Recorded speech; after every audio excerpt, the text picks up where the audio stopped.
গত 17/12/2022 তারিখে গোবিন্দগঞ্জ নামক স্থানে মাহফিল আপনার সাথে কি আচরণ করেছিল এই বিষয়ে সত্যতা বা ঘটনাটা আপনার মুখ থেকে জানতে চাই।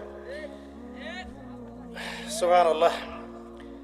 আচ্ছা, উত্তর দিচ্ছি ইনশাআল্লাহ। এই কথাগুলো আমি পাবলিকলি বলতে চাইতাম না কখনোই, তবে এখন বলতে বাধ্য হচ্ছি, কারণ এটা ফেসবুকের যুগ, ইউটিউব অনলাইনের যুগ। সত্যটা উপস্থাপন না করলে অনেক মানুষ বিভ্রান্ত হতে পারে। শুধু এই স্বার্থে আমি কথাটা বলছি, আদারওয়াইজ আমি কথাগুলো বলতাম না, কারণ নিজের ঘরের ত্রুটি মানুষের সামনে উপস্থাপন করতে হয় না। নিজের ঘরের ত্রুটিগুলো মানুষের সামনে উপস্থাপন করতে হয় না। ওয়াজ মাহফিল করতে এসে এমন অনেক তিক্ত অভিজ্ঞতার সম্মুখীন হতে হয়েছে যেগুলো আপনারা কখনো কল্পনাও করতে পারবেন না। এমন অনেক মাহফিলে গিয়েছি যে এত উচ্চ মানের সমাদর, ভালো ব্যবহার, রুটিন সিস্টেম, আপনার আমাদের যাতায়াত থেকে শুরু করে সিকিউরিটি এত সুন্দর করে করেছে বলার বাইরে। এমন বহু মাহফিল আমরা করেছি। বিগত বছরে প্রায় 150 থেকে 200 মাহফিল করা হয়েছে। এই বছরে অলরেডি মোটামুটি 60-70টা মাহফিল করা হয়ে গেছে অলরেডি। আমি বাসা থেকে বের হয়েছি নভেম্বর মাসে এবং মাহফিলের সিজন শেষ হবে মার্চ মাসে। আপনারা জানেন না যে ভিতরে কত গল্প থাকে। পরিবার থেকে দূরে থাকি আমরা, রাস্তাঘাটে হায়াত যাচ্ছে। এখানে এসেছি, আলোচনা করলাম 1.5 ঘন্টা, আর প্রশ্নোত্তর দিচ্ছি হয়তো আধা ঘন্টা, হয়তো 2 ঘন্টার বিষয়, কিন্তু এখানে আসতে আমাদেরকে 4-8 ঘন্টা রাস্তায় চলে গেছে। এটা কিন্তু মানুষ বুঝবে না। ওয়াজ মাহফিল করতে এসে অনেক কিছুই ফেস করেছি যেগুলো আমি ঘরের ত্রুটি মানুষের সামনে বলতে চাইতাম না কখনোই, কিন্তু এখন কিছু কিছু ঘটনাকে কেন্দ্র করে এগুলো বলতে বাধ্য হচ্ছে। না বললে মানুষের সামনে প্রকৃত সত্যটা উপস্থাপিত হবে না। আর কতদিন চুপ করে থাকবো? ওয়াজ মাহফিলে গিয়ে এমনও হয়েছে যে আমাদের এবং আমাদের টিমের পুরো সিকিউরিটি এবং যাতায়াতের কথা বলে আমাদেরকে খালি হাতে বিদায় করেছে। এমন বহু মাহফিল হয়েছে। এমন অনেক মাহফিল হয়েছে, মাহফিল শেষ করে গাড়িতে এসে বসেছি, বসার সাথে সাথে মাহফিল কমিটির কোনো খবর নাই, শেষ, ফোন নাম্বার বন্ধ। এমন অনেক মাহফিল হয়েছে রাত 2টা-2:30টার দিকে তাদের মনের মতো বক্তব্য না দিতে পারায় বা সেই অপরাধে রাত 2টা-2:30টার দিকে মাঝ রাস্তায় নামিয়ে দিয়ে চলে গেছে আমাদেরকে। এমনও হয়েছে যে আমি যে মাহফিলের পোস্টারে আমার নাম আছে আমি নিজেই জানি না, অথচ আমার নামে 1.5-2 মাস থেকে টাকা কালেকশনও করা হয়েছে। এমনও হয়েছে যে একজন মাহফিল নিয়েছে আমার নামে, নিয়ে মাহফিল কমিটির কাছে কিছু টাকা অগ্রিম নিয়েছে, প্রচার করেছে আমি টাকা নিয়েছি। কত কিছু হয়েছে এই জীবনে ফেস করতে আপনি কল্পনা করতে পারবেন। প্রসঙ্গে আসি, যে বিষয়ে প্রশ্ন করেছেন, প্রথম কথা বলি যে আমরা এখন মাহফিল নেই সরাসরি অফিসিয়ালি। এই যে আজকের মাহফিল যারা নিয়েছেন তারা কিন্তু অফিসে আমাদের সাথে যোগাযোগ করেছেন, গিয়ে সশরীরে দেখা করেছেন, দেখা করে আমাদের একটা ফর্মস দিয়েছিলাম, ফিল আপ করেছেন, ক্রাইটেরিয়া ছিল কিছু, তারা এগ্রি করেছেন, মাহফিল নিয়েছে। আমরা সরাসরি সাক্ষাতে মাহফিল নিয়েছি। তারপরে আমাদের অফিসিয়াল 3টা নাম্বার আপনারা আমাদের পেজে দেখবেন, আমাদের পেজে গিয়ে দেখবেন 3টা নাম্বার দেওয়া আছে, নাম মেনশন করে দিচ্ছি। এক ভাইয়ের নাম জহিরুল ইসলাম নাম দেওয়া আছে, এক ভাইয়ের নাম দেওয়া আছে জাকারিয়া, এক ভাইয়ের নাম দেওয়া আছে মুজাহিদুল ইসলাম। এই 3টা নাম্বার এবং নাম ছাড়া কোনো নাম্বার থেকে আমরা মাহফিল নেই না। ফর্মসগুলো ফিল আপ করা হয়, সাবমিট করে, আমরা অফিসিয়ালি যাচাই বাছাই করে দেখি কোন মাহফিলগুলো আমরা নিব, কোনগুলো নিব না। তারপরে আমরা কন্ট্যাক্ট করি তাদের সাথে যে ভাই আপনার মাহফিল আমরা নিয়েছি, আপনার মাহফিলের বাকি প্রসেসগুলো আপনি ফিল আপ করেন, সিকিউরিটি দেন, পুলিশ প্রশাসনের নিরাপত্তা দেন, থানা থেকে কাগজ নিয়ে আসেন, আমাদের যাতায়াতের বিষয়গুলো দেখেন, এরপর এগুলো আমরা ফিক্স করি। এত সহজে মাহফিল নেই না। আর এই ঘটনা যেটা, যে আমাদের নামে মাহফিল নেওয়া হয়েছে আমরা সেটা জানিই না। সেদিন মাহফিল আমার রাতের বেলা, যে তারিখের কথা বলেছেন এই তারিখে রাতে আমার মাহফিল বগুড়ায়, 17 তারিখের কথা বলছি। আমি জানি আমার ডায়েরিতে এখনো লেখা আছে রাতে মাহফিল বগুড়ায়। তারপরে শুনলাম কিছু দিনী ভাইয়ের মাধ্যমে যে ভাই গোবিন্দগঞ্জ এলাকায় আপনার নামে একটা মাহফিল অ্যারেঞ্জ করা হয়েছে এবং আপনার নামে প্রচুর টাকা পয়সাও তোলা হয়েছে। আমি বললাম কে মাহফিল নিয়েছে, কার মাধ্যমে? তখন আমাদের এক পরিচিত ভাইকে দেখিয়ে দেওয়া হলো যে এই ভাইয়ের মাধ্যমে মাহফিল নেওয়া হয়েছে, অথচ সেই ভাইয়ের সাথে আমাদের এই মাহফিল নিয়ে যার্রা পরিমাণ কোনো কথা হয়নি, যে আল্লাহ সাক্ষী আছে, কোনো কথা হয়নি।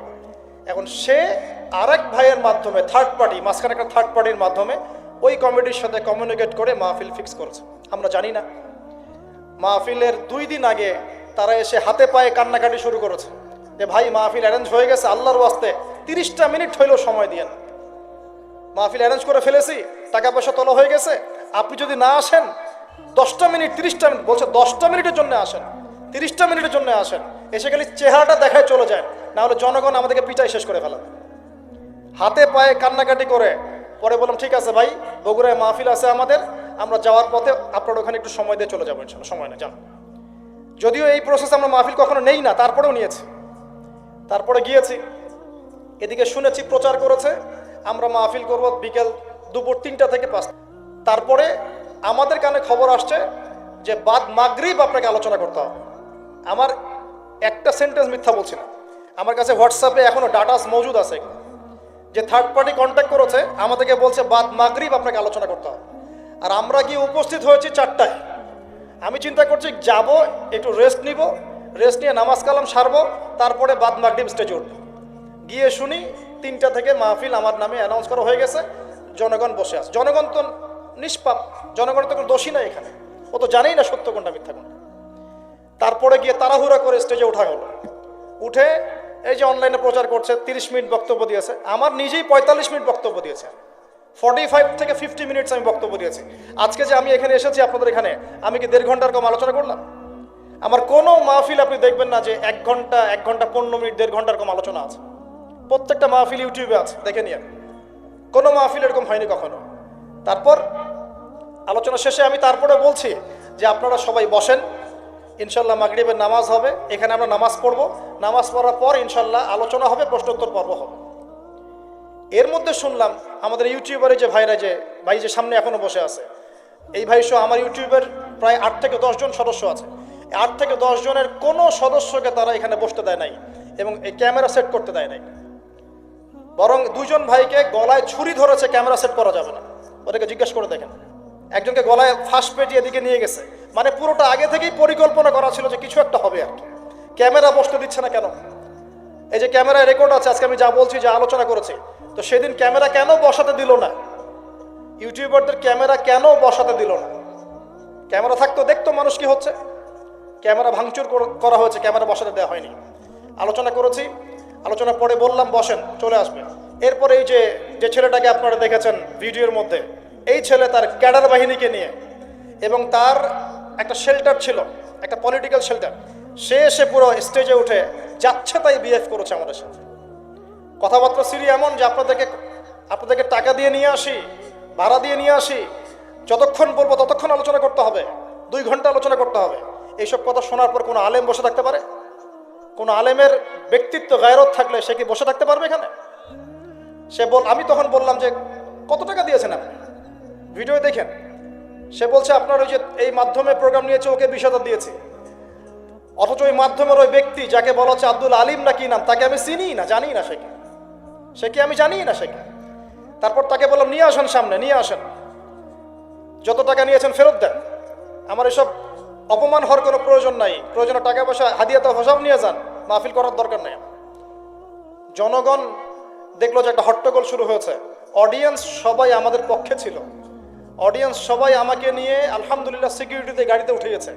আর আমার সাথে যে ছিল এক ছেলে মুজাহিদ, এই ছেলে আরো 2 ভাই ক্যামেরাম্যান, সবগুলোকে তারা বেধর পিটিয়েছে, দেখেছেন ভিডিওতে কি করেছে, এবং ক্যামেরা ভাঙচুর করেছে। ক্যাশ টাকা 50,000, 50,000 টাকা মুখের কথা নাকি? উল্টা 36,000 টাকা আমাদের ছিনতাই করেছে। হাতঘড়ি ছিনিয়ে নিয়েছে, হাতঘড়ি নিয়েছে, ক্যামেরা ভাঙচুর করেছে, টাকা ছিনতাই করেছে, পিটিয়েছে, অপমান করেছে, ঘরে আটকে রেখেছে। এর পিছনে কারণগুলো কি ছিল আমি পরে আপনাদেরকে বলব, তার আগে আরেকটা জায়গায় আসে। এরপরে আমরা মাজলুম হয়ে আমার প্রশাসনে যে ভাই ব্রাদাররা আছেন পরিচিত, তাদেরকে ফোন দিলাম। আমি একা ফোন দিয়ে আমার যে ড্রাইভার ভাই আছেন তাকে নিয়ে থানায় গেলাম। গিয়ে সেখানে গিয়ে আমি আমাদের পক্ষ থেকে একটা মামলা দায়ের করলাম। আমাদের প্রশাসনের র্যাব এবং পুলিশের যে ভাইরা আছেন তারা সিকিউরিটি দিয়ে আমার ভাইদেরকে ছাড়িয়ে নিয়ে আসলো। আসার পর আমরা ইউটিউবার ভাইরা সবাই মিলে থানায় বসে আছে, এই যে ভাইরা এখনও আছে বসে, এখনও বসে আছে। তারপরে আমরা বললাম যে এর বিপক্ষে ব্যবস্থা নিতে হবে। আমরা একটা মামলা দায়ের করলাম। আশ্চর্যের বিষয় হচ্ছে মামলা দায়ের করার ঠিক পরেই তার পরের দিন 2টা ভিডিও চলে আসলো, একটা জাগো নিউজ, একটা ওই যে 24। সেখানে আপনারা দেখতে পারবেন ভিকটিম আমরা, মাজলুম আমরা, মার খেলাম আমরা, সাক্ষ্য নেওয়া হচ্ছে আসামির। আসামি সাক্ষী দিচ্ছে কি হয়েছে কি হয় নাই। একটা ন্যাশনাল নিউজ যদি প্রচার করতে চান আপনাকে পক্ষে বিপক্ষের কথা নিতে হবে না? একটা ন্যাশনাল নিউজ প্রচার করবেন তাহলে বাদী বিবাদী উভয়ের কথা শুনতে হবে না? যার নামে মামলা করেছি সে দাঁড়িয়ে বলছে যে জনগণ নাকি আমাদেরকে পিটিয়েছে, ও নাকি আমাদেরকে গাড়িতে তুলে দিয়েছে, অথচ ভিডিওতে স্পষ্ট দেখা যাচ্ছে ওই ছেলে আমার ছোট ভাইকে টানা হাসরা করছে, গায়ে হাত তুলছে, ভিডিও স্পষ্ট দেখা যাচ্ছে। এই হলুদ সাংবাদিকতা, টোটালি হলুদ সাংবাদিকতা। যারা ভিকটিম হলো তাদের বিরুদ্ধে ওরা এই সাংবাদিকতা করলো, আর যারা জালেম তাদের পক্ষ নিয়ে সাংবাদিকতা করলো। এর পিছনে কি উদ্দেশ্য? উদ্দেশ্য হচ্ছে 1 নম্বর ওয়াজ মাহফিলকে বিতর্কিত করা, নাম্বার 1। 1 নম্বর উদ্দেশ্য ওয়াজ মাহফিলের যে চলমান সিলসিলা বাংলার মাটিতে চলছে, এই চলমান সিলসিলাকে বিতর্কিত করা একটা প্রধান উদ্দেশ্য 1 নম্বর। 2 নম্বর, ওয়াজ মাহফিলে যেসব বক্তাদের মাহফিলে বেশি মানুষ আসে এই বক্তাদেরকে জাতির সামনে এই বিতর্কিত করে উপস্থাপন করা, 2 নম্বর। 3 নম্বর, আপনি যদি একজন বক্তা বা আলেমকে বিতর্কিত করতে চান 2টা ইস্যু লাগবে আপনার। 1 নারী কেলেঙ্কারি, 2 অর্থের কেলেঙ্কারি। মারো খেলাম আমরা, জুলুমের শিকার হলাম আমরা, আর উল্টা আমাদেরকে টাকার মতো ছোট্ট একটা বিষয়কে কেন্দ্র করে আমাদেরকে জাতির সামনে অপমানিত করা হচ্ছে। কত টাকা নেবেন? টাকার জন্য যদি আমরা মাহফিল করতাম আজকে 10 তলা বাড়ি থাকতো। একদিনে চাইলে আমি 10টা মাহফিল করতে পারতাম। টাকার জন্য যদি আমরা কাজ করতাম দিনের কাজ, তাহলে আমার নামে শত শত বিঘা জমি থাকতো। আমি আল্লাহর বান্দা, আল্লাহর জমিনে বেঁচে আছি কারাগারের জীবনে, আমার 100 কোনো জমি নাই পৃথিবীতে, 100 না, আল্লাহর কসম করে বলতেছে। আমার 2টা পরিবার ভাড়া থাকি আমরা, প্রত্যেক মাসে ভাড়ার টাকা গুনতে হয় আমাদেরকে। টাকা পয়সা দিয়ে মাহফিল কিনে নিয়েছে। এই যে মাহফিল করতে এখানে এসেছি, কমিটিকে জিজ্ঞাসা করে দেখেন আমরা কোনো চাপ দিয়েছি কিনা। আমরা কেন বলবো যে আমাদেরকে 20 দিতে হবে, 30 দিতে হবে? কমিটি আমাদেরকে বলে ভাই কত হলে আপনি আসতে পারবেন, আপনার যাতায়াত খরচ কত হলে আপনি আসতে পারবেন, তারাই তো আমাদেরকে বলে। আমরা কেন বলতে যাব? আর তাদের যাতায়াতের কষ্ট আছে না, এই কস্টিংগুলো দেখবে না তারা?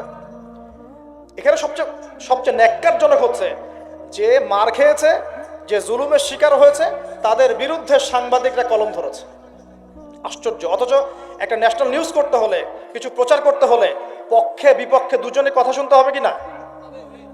আপনি যারা মারলো তাদেরকে গিয়ে বলছেন কেন মেরেছেন, আর যারা মার খেলো ওদেরকে কিছুই বললেন না। আমাদের নাম্বার ফেসবুকে available, WhatsApp number available, phone করে তো বলতে পারতেন যে ভাই আসলে কি হয়েছিল ঘটনা। তার মানে বোঝা যায় এর পিছনে একটা গভীর ষড়যন্ত্র আছে। ষড়যন্ত্র 1 নম্বর, আলেম ওলামাদের অবস্থা কিন্তু দেশে ভালো নয়। ষড়যন্ত্র 1 নম্বর হচ্ছে হকপন্থী আলেম ওলামাদেরকে সমাজ থেকে মাইনাস করে দেওয়া, একটা উদ্দেশ্য 1। 2 নম্বর, ওয়াজ মাহফিলকে বিতর্কিত করা, একটা উদ্দেশ্য। 3 নম্বর, যেসব বক্তাদের ওয়াজ মাহফিলে বেশি মানুষ আসছে, জনগণ শুনছে, আমল করছে, ইসলামের একটা ফ্লো সৃষ্টি হচ্ছে, এই মানুষদেরকে সমাজে বিতর্কিত করে দেওয়া। এবং এই কাজগুলোর মধ্য দিয়ে কারা তাদের এজেন্ডা বাস্তবায়ন করছে আপনারা খুব ভালো করে খেয়াল করে নেন। আর কিছু আছে চিলে কান নিল টাইপের মানুষ, যা দেখবে অনলাইনে যা আসবে দেদারসের প্রচার করা শুরু করবে।